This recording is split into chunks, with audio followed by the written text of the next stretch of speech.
المغرب النهارده بالذات مع هقولها بالبلدي كده هيكسبوا البطوله بالنسبه لهم ذوق عافيه، بالنسبه لهم كده في ذهنهم هناخدها ذوق عافيه. لان ضربه الجزاء الاولانيه دي اختيار جون جاك نادالا، وضربه الجزاء الاولانيه وعدم استدعاء الفار للحكم، كل ده يقول لك المغرب عايز من البطوله. المغرب هياخد البطوله دي بالنسبه له ذوق عافيه، هو هيعمل اي حاجه عشان ياخد البطوله دي، كوره وغير كوره. انا بقول لك يعني من الاخر كوره وغير كوره.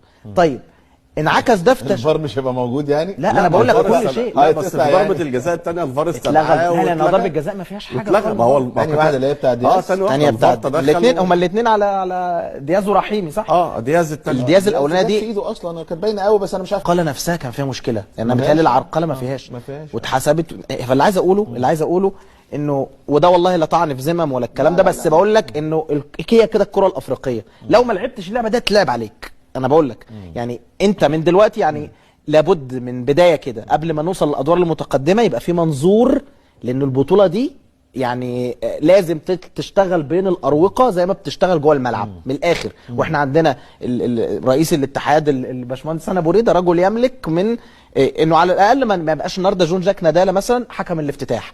ده بالنسبه لي اكتر حكم انتقد مغاربيا في التاريخ. في التاريخ جابوه لانه من الاخر يعني ما تعملش حاجه تاني، ما توجهش الكلام. ده حكم الاهلي والرجاء المغربي. انا فاكر انا حكم ضربه الجزاء عمرو السوليه. فلما يتقال انه انا جبت الحكم اللي ضغطت عليه، بس برضه معلش يعني المغرب يستحق الفوز. انا ما بقولش ما يستحقش، انا بس بقول لك على حاجه. ما بقولش ما يستحقش، انا لسه لا فنيا هو الافضل وكان يعني برضه مش عايزين نوجه. لا ما قلتش حاجه كده، بس انا مش بقول ده بس، انا مش بقول ده بس لسه بدري على لا انا بقول لك، بس بقول لك هو من اول ثانيه في البطوله المغرب عايز ياخد البطوله دي بكل شيء فني وكل شيء غير فني. انا بقول لك فنيا يعني خلينا وفنيا هو يقدر، بس النهارده بقول لك ليه ده ما ينفصلش. هو المرشح الاول برضه طبعا المرشح يعني الاول، والفريق الاقوى افريقيا والفريق الاقوى عربيا والفريق الافضل تنظيما والمشروع العربي الافضل، كل ده لا انكره. لكن ان حد يقول ان المغرب مش هيلعب البطوله دي في الكواليس برضه، انا بقول لك هذا كلام واهم. المغرب هيكسب يعني جوه منه ما عندناش اثباتات فما نقدرش نتحدث. لا انا بقول لك ضربه الجزاء الاولانيه دي مستحيله في زمن الفار يعني ما حكم فار ما يستدعيش، مستحيله. الموضوع واضح جدا في ضربه الجزاء الاولانيه دي. هل ده ينفي ان المغرب كان الاحق بالفوز؟ المغرب الاحق بالفوز، المغرب افضل. بس انا بقول لك من منظور وليد الركراكي، انا بقول لك اثبات ده ايه؟ من منظور وليد الركراكي مستحيل ماتش زي ده يتلعب باثنين ديفندرات. انا لو منه مش هلعب باثنين، بنقل العناوي وسفيان مرابط ولاعب خط نص ثالث عز الدين قناحي، والعب بثلاثه بس قدام حتى لو قناحي بيزيد في الهجوم. لا هو الراجل هيلعب على المطلوب.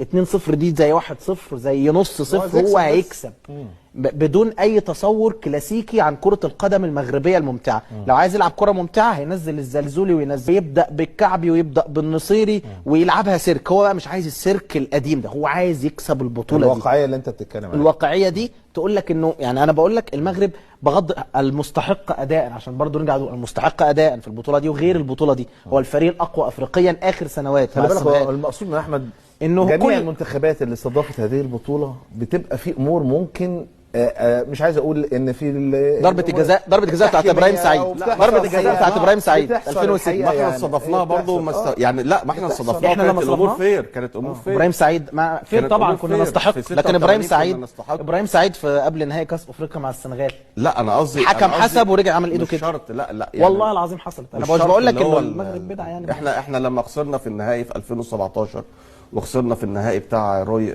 فيتوريا ما كانش فيه اخطاء تحكيميه يعني برضه ما كانش فيه الامور ما كانتش هي علينا. مش عايزين نسبق الاحداث. هو يعني هو احمد بن بدر عايز يقول انه يحذر من بدري ممكن تبقى في امور غير فنيه. انا بقول لك على دور الثمانيه، على دور الثمانيه المساله ده تبقى فارقه. هو ده اللي قصده يعني. في الاخر المنتخب المغربي فعلا يستحق وهو الافضل في الوقت الحالي. لكن انا برجع اقول كره الافضل دلوقتي انت في وقت من الاوقات ممكن على فكره في كوره لولا بونو كان بقت واحد وهيقتلوا بقى نفسهم قدام ال 18 هيموتوا بصراحه بونو يعني. لا ما هو ده معنى انك تاخد حارس مرمى. فكرني بالحضري الحقيقه في كره رفيق كره دروجبا